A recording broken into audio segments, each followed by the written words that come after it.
Welcome to the John F. Kennedy Jr. Forum and a special evening with Senator John Edwards. My name is Andy Frank, and I'm a senior at Harvard College.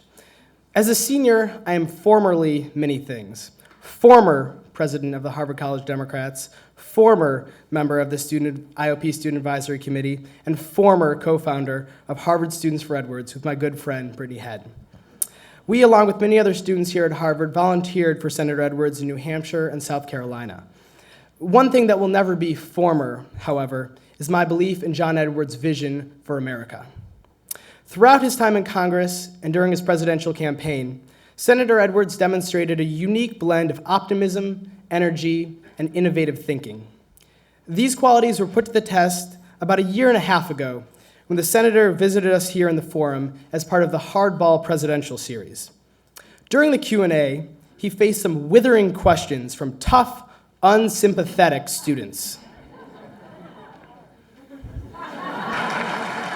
Senator Edwards, Andy Frank from here. My question is, what is it specifically about being from a working class background that makes you uniquely qualified to run for president? No, I didn't pay him to ask that question. I want you to know. He said uniquely. But if the students weren't enough, we also brought in a hard-nosed journalist to really grill him. Some change-up. We're going to have a change-up picture in February tonight, so how about some change-up questions here? Sure. What's your favorite movie? All time, favorite movie. Don't say Sound of Music. No, I'm not. Although I liked it. Oh, come on, it's the easiest question tonight. Yeah. One second. It's been 3 years since Think of all the constituency groups in the Democratic Party. Think how you could pander to the wall right now. Which will be the high pander here? Which will it be? Favorite movie of all time, Senator John Edwards. Hotline tomorrow. It'll be in Hotline. I'm thinking. Let me think. Ask me another one. You're like Jack Benny. Your money or your life. I'm thinking. No, I'm just trying to come up with one. Come on, your favorite movie. The buck stops here. You're at the presidency. Somebody's asked you, you're president, and they ask you what your favorite movie is. You got to ask it. You got to look to Elizabeth. You're looking to Elizabeth. You're looking for you. That's your lifeline. She's your lifeline. I'm trying to think of the name. It's the movie where they're in prison. And Shawshank Redemption. Yes,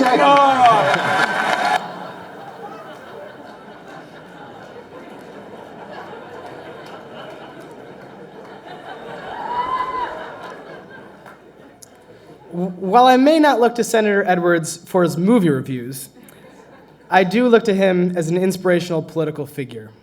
As a young idealist, it is especially refreshing to see someone like Senator Edwards who is willing to acknowledge and address the tragedy of poverty among us through his new initiative at the University of North Carolina. He's taken a clear stand. In America, if you work full-time, you are entitled to the American dream. John Edwards is the rare politician who forces us to revisit our core values and apply them to the challenges of our time. I would now like to turn the podium over to David Ellwood, Dean of the Kennedy School of Government, who will formally welcome Senator Edwards to the forum. As many of you know, Dean Ellwood is a national leader on welfare reform and poverty issues. Ladies and gentlemen, Dean David Ellwood.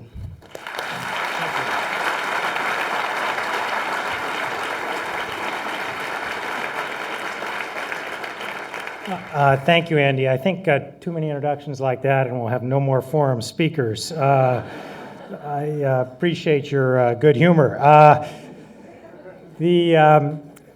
Welcome to tonight's forum, and let me ask, first of all, if those of you that have cell phones, I'm sure a few of you might, if you could turn them off or turn them to vibrate or something. The forum tonight is entitled Restoring the American Dream. And we have someone here that you can easily argue has lived at least part of the American dream. Now, the American dream is kind of this mythical idea and ideal. The most simplistic version of all is that you can come from a working class, tough background and grow up to be President of the United States. Now, you can look at some of our presidents, Roosevelt, Kennedy, and Bush, and not be convinced that that's actual evidence in support of the American dream. But the truth is, a great many of our presidents have in fact come from quite humble beginnings and gone on to really extraordinary feats. Bill Clinton didn't even know his biological father. His mother was a nurse. Ronald Reagan's father was a shoe salesman, his mother a shop clerk. Richard Nixon's father operated a lemon grove and a grocery store. Lyndon Johnson and Harry Truman both came from farm families. And Dwight Eisenhower is the son of a mechanic in the creamery. These people nonetheless rose to high office, and it was some combination of hard work and determination, of real opportunity, as well as character in their parents and their family and themselves that led them to have extraordinary successes.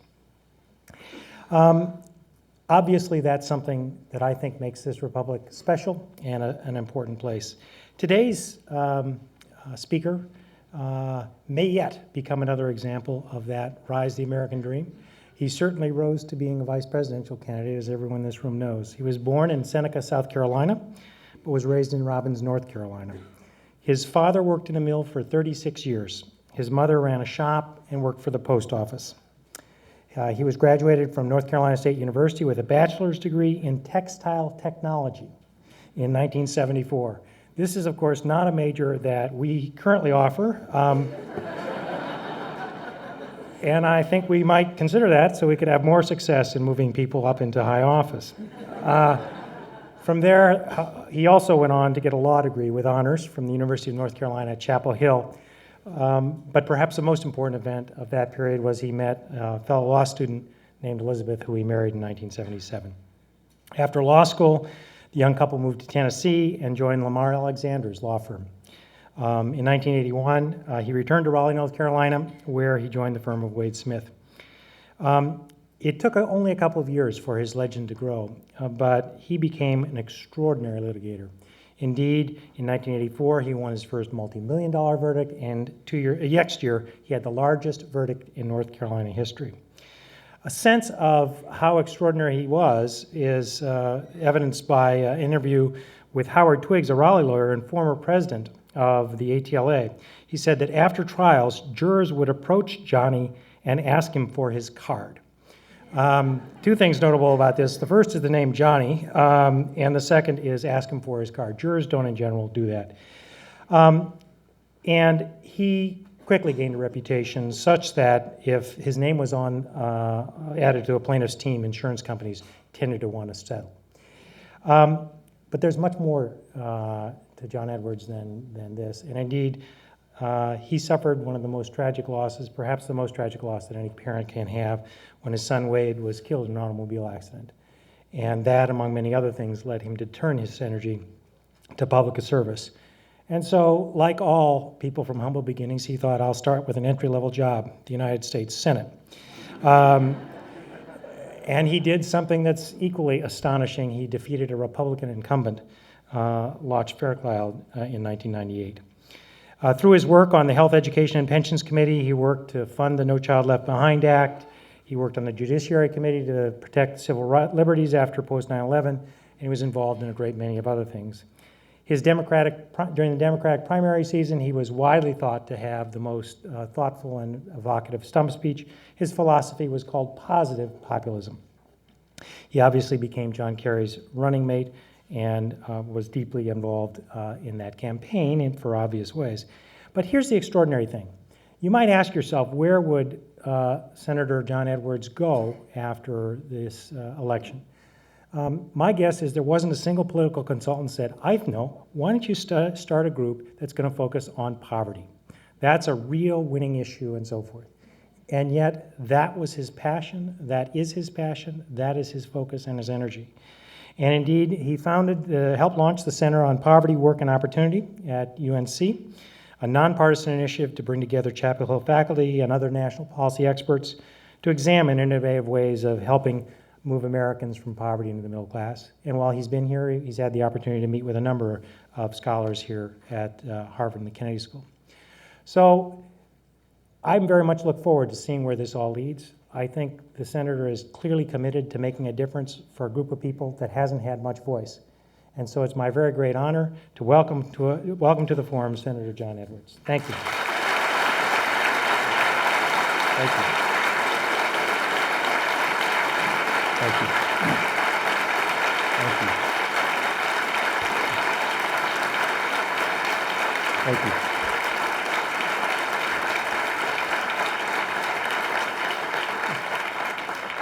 Thank you, Dean, very much for that introduction. I love the video introduction, too. I'll bet you none of you knew that I was the son of a mill worker, did you? I know that was news to every single one of you. I'm glad to be here. Thank you, Dean, for having me here. I also want to thank Phil Sharp for his help in arranging this and the help he provided to us today. And I also want to just take this opportunity to thank an extraordinary woman who's a fellow here now, a woman who I grew to have great personal affection for and enormous admiration and respect for her work and ability and her leadership in the Carrie Edwards campaign. Mary Beth Cahill, I think, is a wonderful person.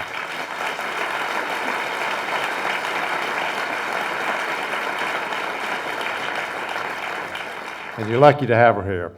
Now, I want to talk about an issue tonight that I think actually goes to the core of who we are as a country, and unfortunately does not get a great deal of attention, as the Dean just talked about.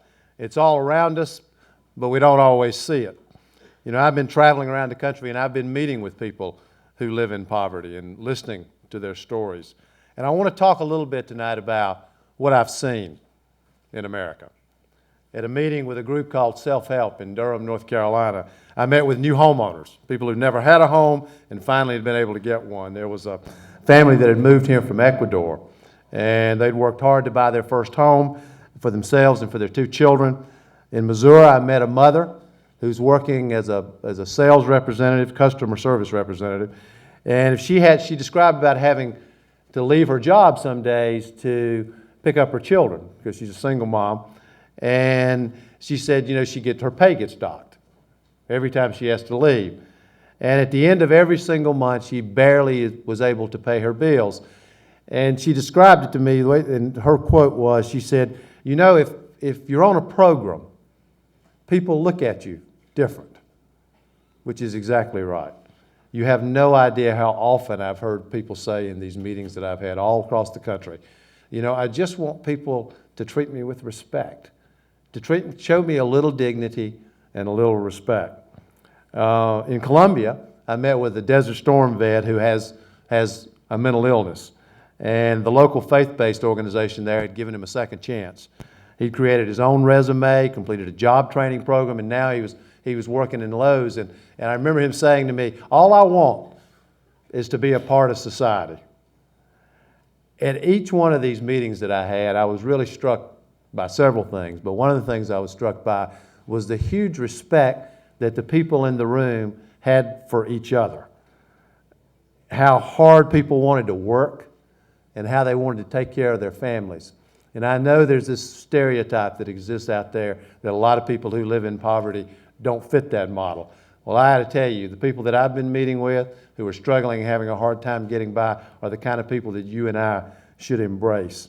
And they had so much hope and optimism, even with their difficulties, about their future and about this country that they loved. And there was always hope in those rooms. In fact, my view is that America was very well represented in those rooms where I met with these families.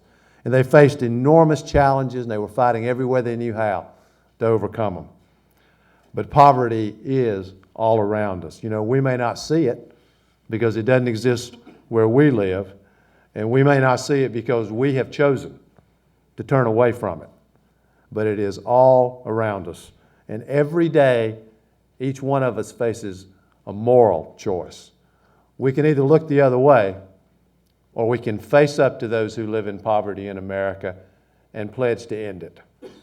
The first step in eradicating poverty in America is to face up to those 36 million Americans who live in poverty every single day. Every one of us know, all of you know, without me having to tell you, that it is wrong in a country of our wealth and our prosperity to have 36 million people who wake up in poverty every single day.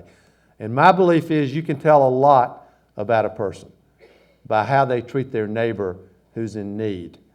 You can also tell a lot about the character of a country by how they treat the millions of people who live here in America who are struggling to get by.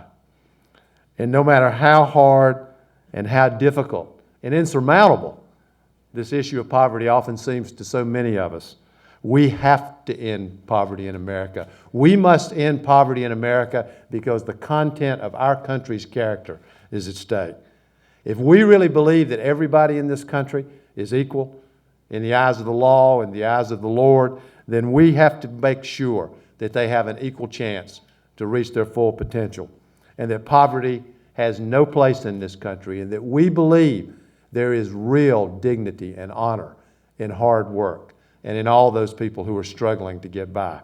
We can make a difference. As the Dean talked about just a few minutes ago, we have started a Center on Poverty, Work, and Opportunity at the University of North Carolina. We've already heard from some of the top experts. In fact, I met with some here today, earlier. But this is not just talking about theoretical ideas about how to end poverty. Real steps that are actually working on the ground today. One person at that first seminar was a man named Martin Eakes, who started this organization called Self-Help in North Carolina to loan money to people who were struggling, having a hard time. And by the way, he started this organization. It's a perfect example of what you can do if you have the heart and the backbone to do it. He and his wife started this organization in the back of their Volkswagen Beetle, right? And they went around meeting with groups of workers and trying to find ways to help them start their own businesses. So they ended up, because they saw the problem, they ended up starting their own lending institution. They did what most startup businesses do. You know, they had a bake sale. And they raised $77 at their bake sale to start their organization. That was in 1985. 1985, $77. Today, they have now provided $3.9 billion in financing to those who are struggling and living on the margins in this country. And the other thing they've done is they've helped destroy a really important stereotype, an important stereotype that needed to be destroyed, which was that lending to poor people is dangerous. Self-help showed that that was wrong. The people who they lent money to, they made their payments. They made them consistently. And on their first 1,000 loans, they lost not a single penny. And today, their losses are roughly the same as most major banks in this country. You know, all of us know that the Bible says the poor will always be with us. And some people want to use that as an excuse to do nothing, an excuse for inaction. I think it's just the opposite. What it should be is a call to action. And our country has a great tradition of heeding that call. The road's been bumpy and we've done some things wrong. Some things didn't work the way they should have worked. Sometimes we've implemented programs that didn't honor what all of us believe in, hard work and responsibility. And sometimes we gave money to bureaucracies and not to the people who needed help. And sometimes our good intentions led us astray, led us in the wrong direction. But we know we can change lives and we can change the course of this country when we do something about poverty, because it has happened in the past in this country. Look at what Franklin Roosevelt did when he was faced with the worst epidemic of poverty in American history. He created jobs, and as a result, he created hope. He signed the Social Security Act, lifting millions of seniors out of poverty. 40% of America's seniors today would live in poverty without Social Security. And in the 1960s, the war on poverty, for all of it's been criticized for and all of its problems, it made a difference. It made an enormous difference. Medicaid, which was created in the 60s in the war on poverty, provided health care for more than 51 million people. Medicare has reduced poverty among seniors by nearly 2/3, and it's provided health care that's increased by 1/3. Head Start alone has enrolled more than 20 million children. And from 1960 to 1968, the poverty rate in America went from 22% to 12%. Huge change, cut almost in half. And in the 1990s, Bill Clinton expressed the belief that no one who was working full-time in America should have to raise their children in poverty. And what he did about it was he expanded the Earned Income Tax Credit and raised the minimum wage so that he made work pay again, something the Dean knows a little something about. The Earned Income Tax Credit, which was created by Gerald Ford, Ronald Reagan supported it, Bill Clinton dramatically expanded, is actually one of the most effective tools against poverty that's been used in this country. It can add up to $4,000 to a low-wage worker's earnings. Another example of how the government can work to end poverty that's not occurring here in America, but it's going on today in England. In 1999, Tony Blair made a commitment to end poverty in England by 2020. He pushed for a national minimum wage and a tax credit for childcare and for working families. And England will reach its first target this year by lifting 1 million children out of poverty. So when somebody says to you that you can't end poverty, that nothing's ever worked before, it is not the truth. You should remind them about Social Security, Head Start, Medicaid, Medicare, the Earned Income Tax Credit. And one of the reasons so many of these efforts in the past have actually worked is because they did embrace the values that all of us believe in. The dignity and honor of hard work is at the absolute core of Social Security, the WPA, and the Earned Income Tax Credit. Equal opportunity and the chance to begin life on an equal footing is what Head Start's about. Yet since 1973, with all these efforts, the number of Americans who live in poverty has gone up by 13 million. So we have work to do, you and I together, important work to do. We have to look at this issue of poverty with 21st century eyes. We need to see the problem as a whole, not as a stereotype. And we have to recognize what it means to be poor and to be living on the edge in America today. Recently, the author of The Working Poor, Invisible in America, David Schipper, he joined me on one of these panels we had in North Carolina. And he talked about, it's actually the story I remember best from that entire meeting. He talked about a single mother that he'd met. She had a lack of assets, low income, and as a result, she lived in a drafty old wooden house. Her son had asthma. The drafty house made his asthma worse. And when his asthma got worse and he got sick, they had to call an ambulance twice to take him to the hospital. Well, that resulted in ambulance bills that she couldn't afford to pay. The fact that she didn't pay her ambulance bills resulted in a bad credit report. The bad credit report meant that she couldn't get the loan to get the mobile home that she wanted to move her son into. And the result was her son still lived in the drafty house that made his asthma worse. It's a vivid example of the group of events that go to keep people who are in poverty trapped in a cycle of poverty, no matter what they do. So the truth is, we're going to have to do a combination of things if we want to fight an effective battle against poverty in this country. And I will be the first person to say that I don't claim to have all the answers. You know, we're going to be searching for those answers. We've been doing it for the last few months. We're going to continue to do it. And we're also going to ask hard questions and try to find answers to those hard questions. But there are some things we do know that we can do to fight poverty in America. First, the best way to end poverty is to make sure people earn the kind of income when they work that will lift them out of poverty. It beats a government program and it beats a handout, and the American people will embrace it. So we ought to end what I believe is a national disgrace and finally raise the national minimum wage in America today. Should have been raised a long time ago. It ought to be raised right now.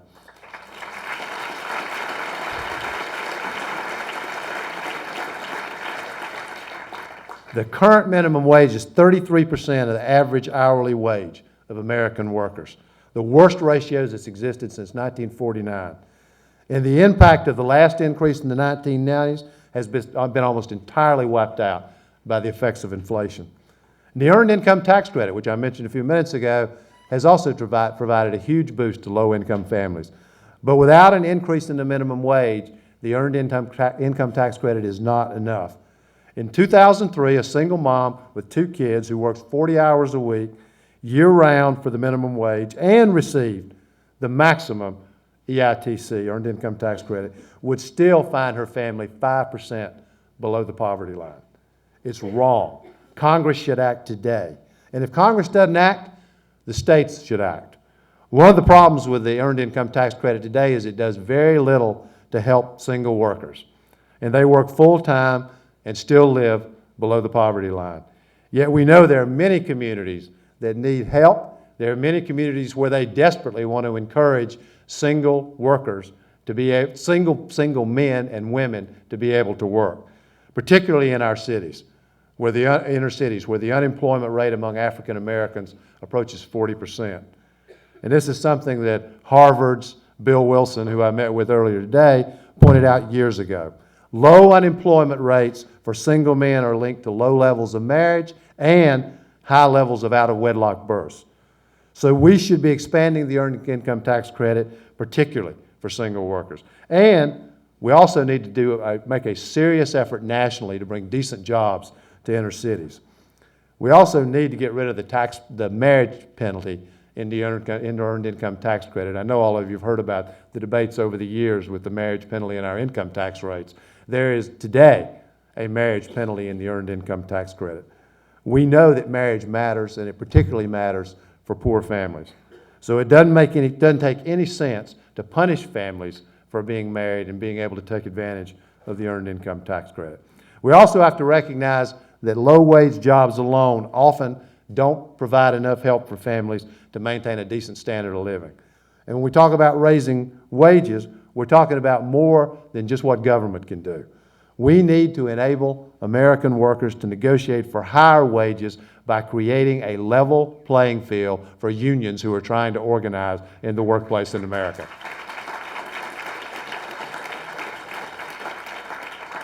And whether workers are organized or not, we need to demand that America's businesses, large corporations, pay a fair and decent wage to their workers.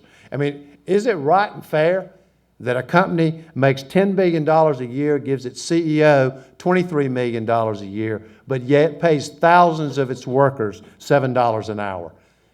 That is not what we believe in this country. Everybody has to take responsibility. Individuals have to take responsibility, these businesses have to take responsibility, and the government has to take responsibility. The other thing that's obvious is we have to fix our health care system in America, which is in crisis.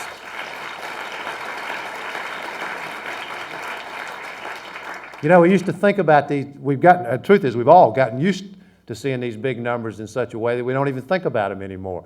45 million uninsured, inflation, health insurance inflation, 10 to 15% at least a year. But this is an enormous challenge for poor families. If you're poor and you're not working, your kids get their health care through Medicaid. But if you do the right thing and you go to work, you lose your eligibility for Medicaid, so your kids lose their health care coverage. This makes no sense. We need a comprehensive reform of our health care system in this country. But yes, you can clap for that. But there are obvious things that we ought to do today that would make an enormous difference for millions of families who are living on the margin. For years, we've been talking about covering more low-income families by expansion of the Children's Health Insurance Program, SCHIP. We should have done this a long time ago. We ought to do it today. Next, we may need to make sure that families aren't just getting by, they're actually getting ahead. There's a lot of discussion in America in the past about the income disparity. But we don't just have an income disparity, we have a huge asset disparity in this country. And today, more than 25%, 1 out of 4 of America's working families are living on the edge. If something went wrong, if they have a layoff or a financial problem or a child gets sick, they can't survive for 3 months. 45 million Americans are literally one trip from the to the hospital from going into poverty. And nearly a third of all African American households and a quarter of all Latino households had zero or negative wealth, compared to only 13% of white households. And on the net worth asset question, average African American family in America today is worth about $6,000. The average Latino family, about $8,000. The average white family, about $80,000. And that says so much about the work that's in front of us. We have got to help these families build up their assets so that if something goes wrong, they have something to fall back on. You know, there was a fellow at one of these seminars in North Carolina who said, income is what you use to get by. Assets are what you use to get ahead. And it gives you something to fall back on if something goes wrong. We ought to take that piece of wisdom and use it. We ought to take a serious look, in my judgment, at offering what's called baby bonds, setting up accounts for children at the time of their birth, and then saying to low-income families, if you're able to save some money and put it into this account for your children, we will match it. so that we create an incentive for them to actually save. And by the time that child turns 18 years of age, that account could be worth as much as $40,000. Money to spend on a home, money to spend on college. Just think about what it means to a poor boy here in Massachusetts or girl here in Massachusetts if they knew that if they studied hard, if they worked hard, there was no doubt that they could go to college because they had the money to go. Imagine what it would do to their sense of hope and what's possible for their future. It could literally change entire communities. If we're going to help families save, though, we also have to protect the assets that they already have. And we need to stop saying to families who are coming out of poverty that we're going to cut off your benefits if you get a few dollars in the bank. They ought to continue to get the benefits that they need to support their family, including Medicaid, which I talked about a few minutes ago. The other thing that we have to do, not just to create assets, but to protect assets, is we need to stop the poisonous hold that payday and predatory lenders have on our most vulnerable families by passing the strongest possible laws to crack down on these people. The other thing we need to do is we need to crack down on credit card companies that are going after our most vulnerable families at the time that they're in trouble. What we're really talking about is breathing room, making sure that these families have something to fall back on if something goes wrong so that they can weather the storm. Now, I've talked already about the responsibility of government, and government plays an enormous role in this battle. But this is not government's responsibility alone. Private charities and religious organizations can make an enormous difference. Before I ever got involved in politics, I worked with a group called Urban Ministries in North Carolina that helped take care of the homeless, that helped people who were living on the edge. Bill Clinton took great strides to make sure that charitable and religious organizations were involved in the war against poverty. But in this administration, that's not what's happening. In this administration, that effort has been used for partisan political advantage. It's wrong. What we can and must do is honor and engage the work of all those who are inspired by faith so that they can be in this battle against poverty. Now, the question a lot of people are going to ask in America is, all right, these are great.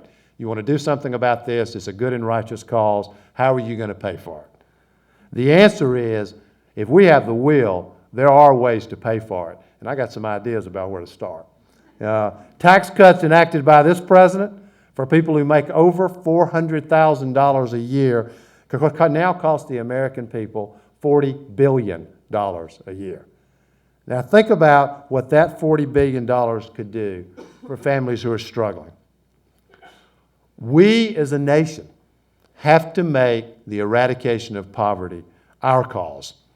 We can't allow the old tired excuse that poverty has always existed and it always will to serve as a reason to do nothing.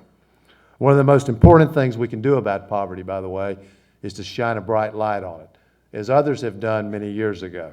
LBJ, Bobby Kennedy, others. And we have to know that we can do something about it. Because the truth is, as I have now heard, being poor is expensive. There was that mother that I told you about who lived in the drafty house, had the son who had asthma. What happened to her, of course, was she wanted to get out of this bad credit situation that she was in. She needed a car to get her to work.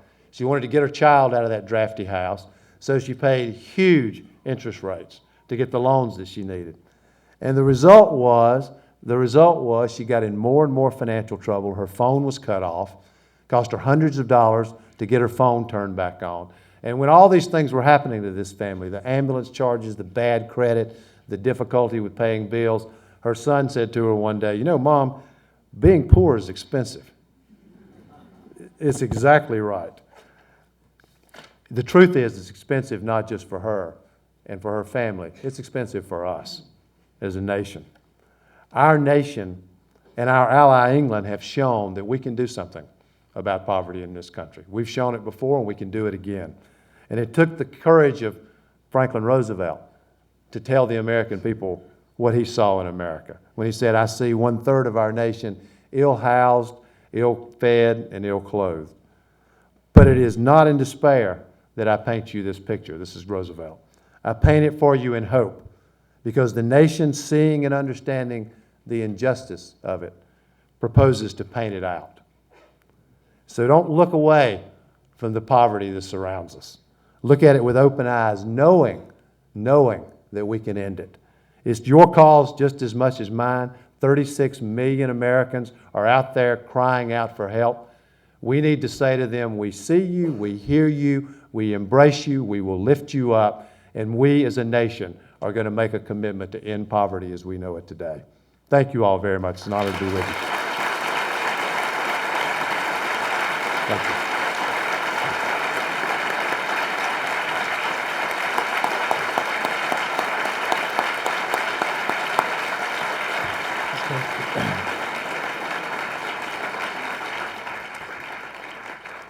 Thank you very much, Senator Edwards. We have time for questions. I see that there may be some mild interest in questions. There are 4 microphones, one here, one right up here, another here, and a 4th one here. And what we'll do is just go around this rotating. My usual reminders. First of all, we'd like all questioners to identify themselves. Second of all, a good question has 2 characteristics. It's short and it ends in a question mark. So starting right here. Thank you very much. Thank you. My name's Josh Weiner. I'm an 03 grad of the college here, and thank you for being here. After graduation, I actually went off and worked on the Howard Dean campaign, which was it was a really great experience, and I'm very proud of what we did developing tactics and what we accomplished. But I think any fair assessment, you'd have to say there are a lot of tactics that we learned definitely did not work as well on that campaign. You've been through the ringer a couple times now with the primary and the general, and you had a very unique vantage point being at the center of this all. And I'm curious, after being through this and the post-mortems that followed, if you had to do it again, a lot went right with your campaign, but ultimately the Democrats, we didn't win.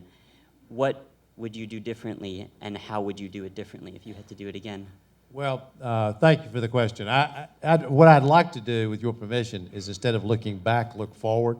I think that having spent 3 years roughly traveling the country and meeting with people all over the country, I have a very clear view about what I think the American people want in their leaders. I think they want strength, and they want conviction, and they want a core set of beliefs that you'll wake up every morning fighting for. I don't think it's complicated. And for speaking for this Democrat, I've heard some people on television and others suggesting that somehow, and I've had some questions about it even today, you know, how do we maneuver our way better through the political landscape? How do we make ourselves more appealing to more people? You know, and I think those people have just got it dead wrong. I think what we need to do is make it clear what we believe and what we will fight for, and to stand strongly behind those beliefs. And as the dean said, just to make it clear that, I mean, I'm going to put my life where my mouth is. You know, you'd have to work pretty hard, I suspect, to ever find poverty on a list of the top 20 issues on any poll in America. But it's something I care about deeply, and I'm going to go out there and fight with everything I've got to do something about it in this country. But I think that we need to stand with what we believe. How about if the Democratic Party actually stands for the values that the Democratic Party has always stood for? We shouldn't change what we believe and what we stand for because of one election or even 2 elections. We should stand strong for the things that we believe in. That's what will be successful. Right up here. Good afternoon, Senator. My name is Lindsay Hercule, and I'm a senior at Prospect Hill Academy, which is a high school. My question to you is, there's a great generation gap between the young adults and the old, in which that the young adults lack the interests and knowledge needed to get actively involved. So my question to you is, what advice would you give to young adults in order to get them involved, and what have you done as an elected officials to get young adults involved in general? Well, I think that in order to get, I mean, I saw this in my own life when I was young. I was a teenager at the time. I saw a movement occur in America in the 1960s, the Civil Rights Movement, the anti-war movement against the Vietnam War, which I might add was largely led by young people. The reason was because they saw a moral cause that was bigger than themselves. I think if we can engage and motivate the youth of America today, which is one of the reasons I'm here and I will be going to college campuses around the country to talk about poverty. We want to inspire a new generation of Americans to believe that this is a just and righteous cause, something that if they commit themselves to, they can make a real difference in the life of their country. But I think that's what it takes. You know, politics as usual, and that stuff just does not excite young people. Young people want something that they feel passionate about inside. And by the way, there's nothing wrong with that. Young people have changed this country before. I mean, I saw young people lead the civil rights movement in America. Well, young people can lead the fight against poverty and eradication of poverty in America, but we have to get them engaged and involved again. Thank you. You're welcome. Right up here. Senator Edwards, my name is Ben Bolger, and I'm a graduate student at Harvard. But before I came here, when I was a boy, I grew up on a farm in Grand Haven, Michigan, and I think rural poverty is a particular problem that needs to be addressed. And I was wondering what ideas you have for that very special kind of persistent problem of jobs being very far away from rural folks that live in poverty. Yeah. No, you're right. I mean, sort of the two geographical areas where we have the most poverty in America are inner cities and in rural areas, and they're caused by similar things, by the way. You know, the disparate quality of the public schools in those places compared to wealthy suburban areas, the lack of access to good jobs that will support a family, and we've seen huge outflow of jobs from rural areas. You know, the farming, which you come from, and forms a huge part of the rural economy. Farmers have been struggling and suffering for many years. I think there are a group of things we can do nationally about poverty. For those who are living in rural areas, I think there's some very specific things we can do, like building out broadband so that they have access to technology that allows them to compete in the market. I think we ought to actually create incentives, both in the inner cities and in rural areas, to bring high-quality jobs there, tax incentives to bring high-quality jobs there.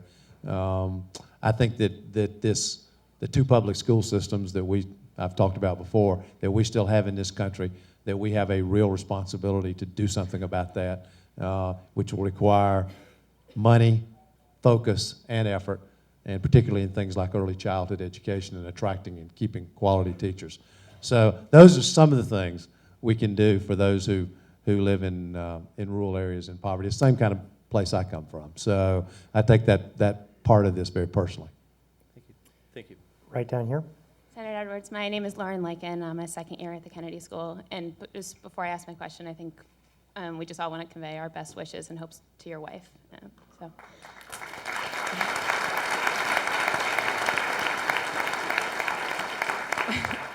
My question is actually about race. One of the things that you talked about while you were campaigning, you brought up that issue a lot. And I'm wondering sort of how in this country we can have a conversation, a national conversation about race, and how you bring different groups together, how you get white people engaged in talking about race and bringing groups together to have that conversation. Well, I think it's part of this conversation. I mean, this is my cause now, but it's clear just from some of the statistics that I talked about a few minutes ago that race and poverty are linked, and until we break that link, you know, we will continue to have a lot of the racial disparities that we have in this country will continue to be more and more difficult. Now, the reality is, I talked about the asset disparity, for example. I mean, a lot of that's the result of our history as a nation. And I think in terms of having a national conversation, from my perspective, as you know, during my campaign, I talked a lot about how the civil rights movement impacted my own life and my view of the world.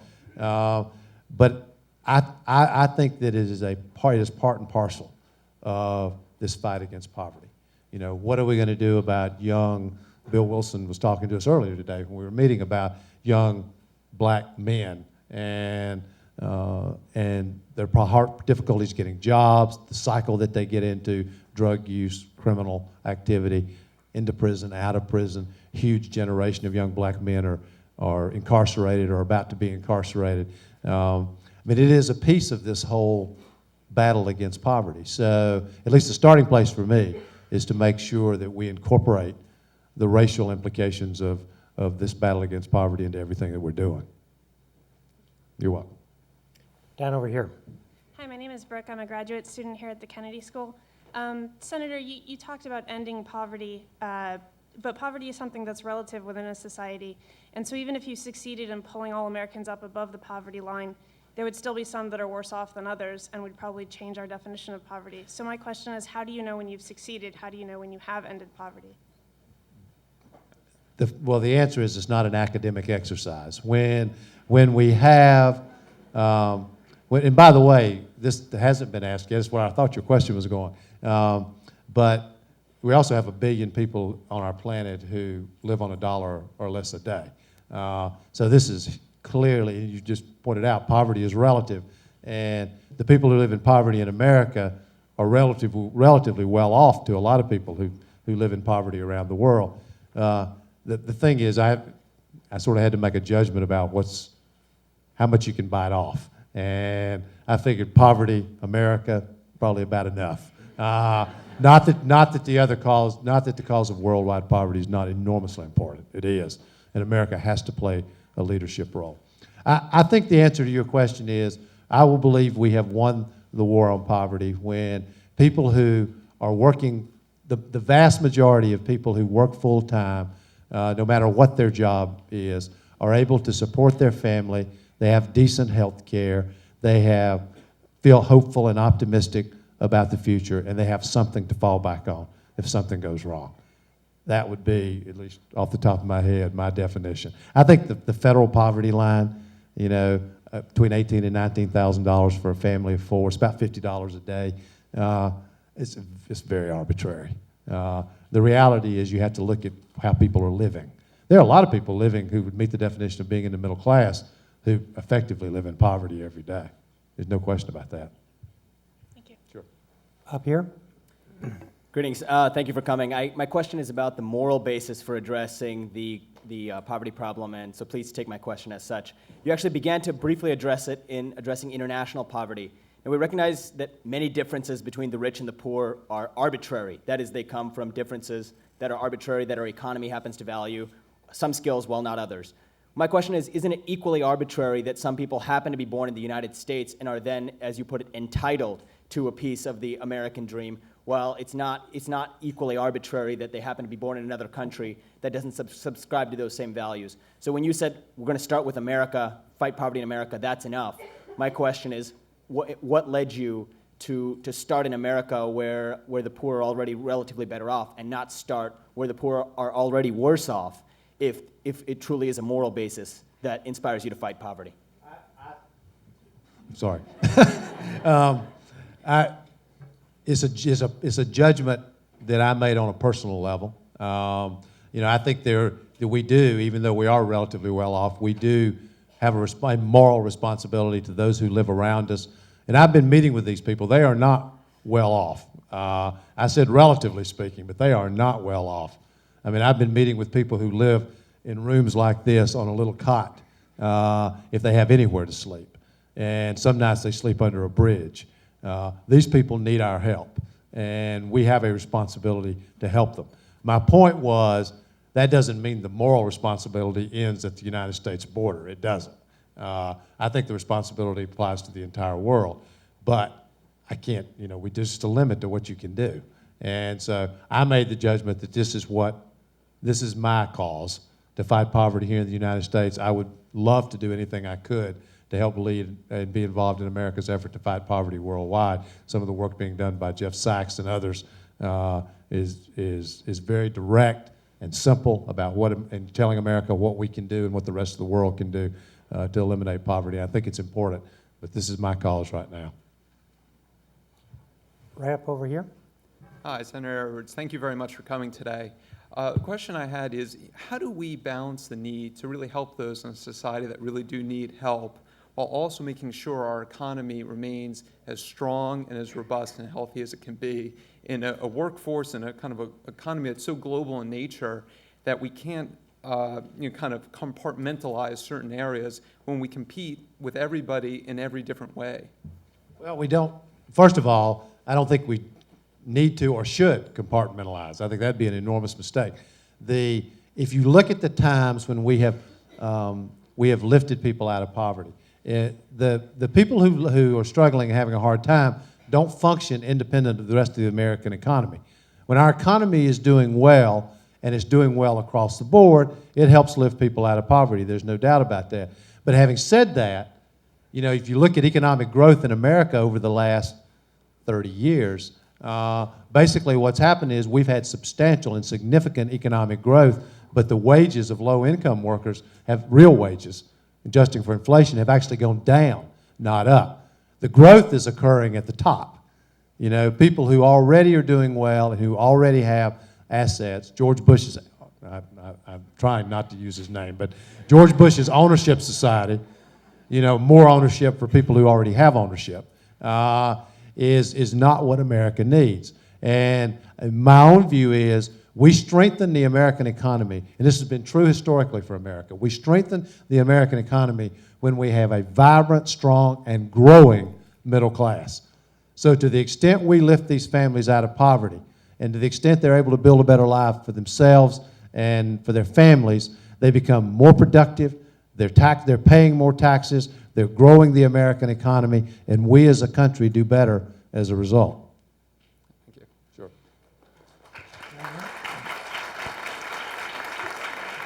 Good evening, Senator Edwards. I'm Sterling Newberry from TruthOut.org. And you've spoken at length, and I noticed that Mr. Gergen here is gripping his pen, so that's a very good sign that he's worried about the political implications of some of the things you've said. You've spoken of an American restoration, and you have used the rhetoric of the New Deal and the Great Society. In this era of the raw deal and the unearned income tax credit that was passed through the Senate today, what is the single thing that you would advise people here to go out and restore Americans' faith in the ability of government to make a difference? I get one. I don't know the answer to that question. That would require more thought than I can give standing up on this stage if I had to choose one thing. I'll tell you that what we have so far, and this is an evolving process, what we have developed so far to engage people who are like the folks in this room is get involved in this cause. You, and we'll have leadership groups on campus, you choose the project that you want to engage in, because there are different things that matter in different communities. I mean, it may be a minimum wage campaign. It may be a campaign to stop predatory lending or payday lending that's occurring in the community. It could be a whole variety of things, depending on what's happening in that specific area. You choose your cause. We will support you, and we will connect you with others around the country, including us, who are involved in the same cause. Because I think it's two things. It's doing something on the ground that makes a difference. And second, it's being connected with a national movement to eradicate poverty. That's what's missing. What's missing is the inspiration in the national movement. Thank you, Senator Edwards. It takes a very big man to say, "I don't know," on a stage. Thank you. Right down here. Thank You keep asking questions, you'll get plenty of those. Thank you, Senator Edwards, for speaking to us. I'm Brian Rao. I'm a grad student in political science at Boston College. And my question is this. Impoverished America lives in the worst environmental circumstances that there are. And what can Americans do to ensure that the poor in America aren't adversely affected by toxins and bad air, bad water, bad food, these sorts of things? It's the same problem. I mean, this is all part of this. That's a piece of the bigger issue of families who live in poverty. You just pointed it out, and it's absolutely right. The poorest among us live in the worst environmental conditions. So whatever damage we're doing to our environment, whether it's whatever it is, toxins, poor water, pollution, whatever it is, the poorest among us are the ones who get most dramatically affected by that. So to the extent we raise people's standard of living, to the extent we take them out of concentrated areas of poverty, and there's actually been some improvement on that front. The concentration of poverty has actually improved over the last 10 years. But to the extent we raise their standard of living, give them a decent place to live, take them out of areas of where the poverty is concentrated, we help at least alleviate some of their exposure to the kind of environmental damage that you're talking about. Thank you. Sure. Going to be time for 3 more questions. Right up here. Senator, my name is Tim Wilkerson. A long time ago, I used to work at the Institute of Politics. And I want to say, first of all, I want to commend you that in the last 15 years I've been following politics, you're the only politician on the national level who's spoken about this issue. You're the only one who shed a light on these people. And I want to ask you specifically, you talk about poverty in terms of people who getting up on their feet, getting a job, working out of poverty. I want to ask you specifically, in the time that you've spent at the center down in North Carolina, what kind of approaches have you thought about and have you talked to people about to address the issues of mental illness, and specifically with homeless people? Because as you know, and everyone here is particularly living in this area, knows that so many people who are homeless suffer mental illness. And that's the great hurdle to get over first for those people. And I want to ask you what tools do you think that government and private institutions can use to tackle that problem? Well, most of my focus has been people who are working and able to work and build a better life for themselves. The reality is there are people who live in poverty for whom it's completely out of their control. And they're the people that we have to be there for.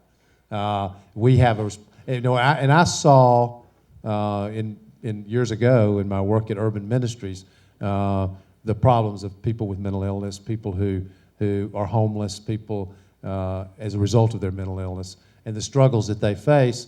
And the reality is, because of the cuts by Bush and others in the budget, and I would just say to everyone here, no one should ever doubt that the president's budget is a moral document. It says what our moral judgments should be. The budget he presents says what his moral judgments are about what matters in America, and to the extent the Congress and others embrace it, it says what we as a nation believe our moral commitment should be. And we've seen a consistent cutting of the safety net to provide mental health services to those, particularly those that you're describing right now. And I saw the direct impact of that when I was working at Urban Ministries, because they were cutting back funding, which meant we were having to go out and try to get volunteers to help provide mental health, which you just can't, you know this, you can't do this consistently, it doesn't work. And trying to raise money so that we, which was basically a faith-based organization, could get the help to these people that they so desperately need. But this is a place where government has an enormous role, because a social safety net, while religious organizations and charitable organizations can help fill gaps, at the end of the day, we as a nation have to make a commitment that when somebody has a serious mental illness, that they shouldn't be left laying out on the grate.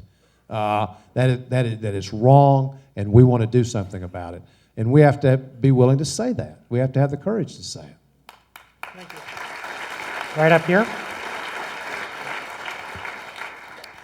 Hi, Senator Edwards. Thank you so much for coming here today. My name is Cal Shore. I'm a graduate student here. It's a tremendous inspiration to see your conviction as well as your compassion, and it really, I think, also makes myself just demand more from what I can do and what we should do. But at the same time, as I recognize that there are morals that are the guiding force behind the budget, there are principles and there are values, interior concepts in those external systems, I think it's also important for us to recognize that if we're going to solve this problem, it can't be solved just by an exterior structure change, a new policy, the creation of changing the tax codes. I think that there has to be a corresponding, interior shift where we recognize, wow, each of us is actually going to have the one tough moment, at least once a month, where we say, you know what, I don't need to buy this type of thing, or it's enough. I can limit myself here, and I implicate myself in this too. I feel very grateful to have not had to make, the types of decisions that many people who live in poverty have to make. And yet I know it's very challenging sometimes for me to say, you know what, stop surfing CNET for the new PDA, like I've got enough, it's good enough. That moment is nothing short of a moral question. So what would you say with respect to engendering that spirit amongst individuals, not organizations, not government? And what about the individual values that you have to engender in people who have poverty to work very hard, to have that full-time job? Because of course there are some who might need that interior shift as well. Yeah. Thank you. I say amen to what you said, first of all. I think you're absolutely right. There has to be a spark within individuals across this country, within the people of this country, and by the way, I think it's latent. It's there right now. It's just latent. I think the vast majority of people in this country, and I'm talking about Democrats, Republicans, Independents, I'm not talking about a political party. I think the vast majority of them feel some responsibility to do the right thing. But it's so easy to turn your head. It's so easy to not think about, when you don't have to drive through it every day, the people who are struggling and living in poverty. I think most people want to do the right thing. They just need to be touched. They need to hear these stories. I mean, they need to, if you can't sit in these meetings that I've been sitting in now over and over and over and not be inspired. I mean, these like some of these single mothers at 4, 6, 7 children are working 3 jobs. They're worried sick about what their kids are doing while they're working. They're doing everything right, everything. And at least from my perspective, I think one of the things we ought to be talking about with the American people, for those of us who have been blessed, I made a joke earlier about nobody here knowing that I was the son of a mill worker, but the truth is that there, but for the grace of God. My father borrowed $50 to get me out of the hospital when I was born, took me home to a very impoverished mill village. He worked in the mill. And if things had broken the wrong way, we could be in exactly the same place, easily. We were lucky. And we have to convince people in this country that all those people out there, first, they're basically 2 groups. There are people who can't do for themselves, which is what the question went to just a few minutes ago. And I think people will embrace helping those folks. And then there are people who are doing for themselves and trying to do for themselves, but they're banging their head against a brick wall every single day. And we want to give them that chance. And people have to feel it. They have to feel inside. And I think it's a call for people to engage in something that's bigger than themselves. And that's what this is about. And I think actually Americans want to engage in I know young people do. And I think Americans in general want to engage in a cause that's important and righteous and just and that's bigger than them. And that's what this is about. Thank you.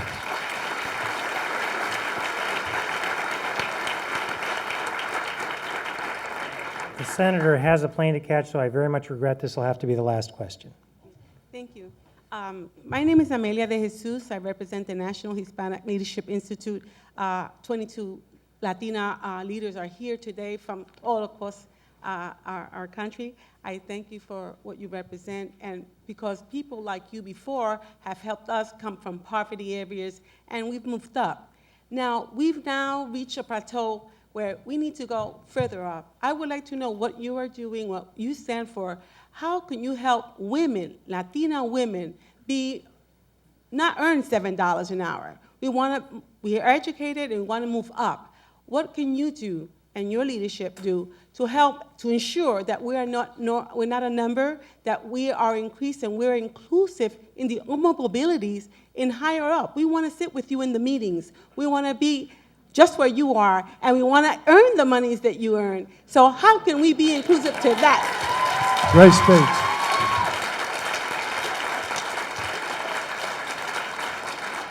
speech. We welcome you, sister. We want you. First of all, that was a wonderful, wonderful way of expressing it. And we've been talking. I'd love to get your ideas on this, because it's not like I know everything. I'm far from it. We've been talking about what do you do. Do you see, the Dean was talking about this earlier today, do you see poverty as and eradication of poverty as a one-step process, or do you see it as a step ladder where there are multiple steps, where people keep climbing, including Latina women, keep climbing and doing better and better and better? This has to be like a ladder. Whether we continue to raise, the reality is that Latino women in general, Latino families, and by the way, a lot of Latino families who live in poverty are not single-parent families. They're two-parent families. But they're both working, they're both doing everything they can, they don't have any health care coverage, they're having a terrible time, and they're trying to, and by the way, my own personal experience, having spent now a fair amount of time with Latino families all over the country, is they embrace all these values that I've been talking about. The values that America believes in: family, hard work, responsibility. I mean, that you can see it. I mean, you see it every time you spend time with them. So the bottom line is, we want you. I want you in this cause, and I want you at the table. I want you at my table. Let me say it that way. How about that? And with me, you got 3 for the same price of 1. You got a physically challenged, a Hispanic woman, and a woman, of course. Thank you all very much. Thank you. Thank you, John.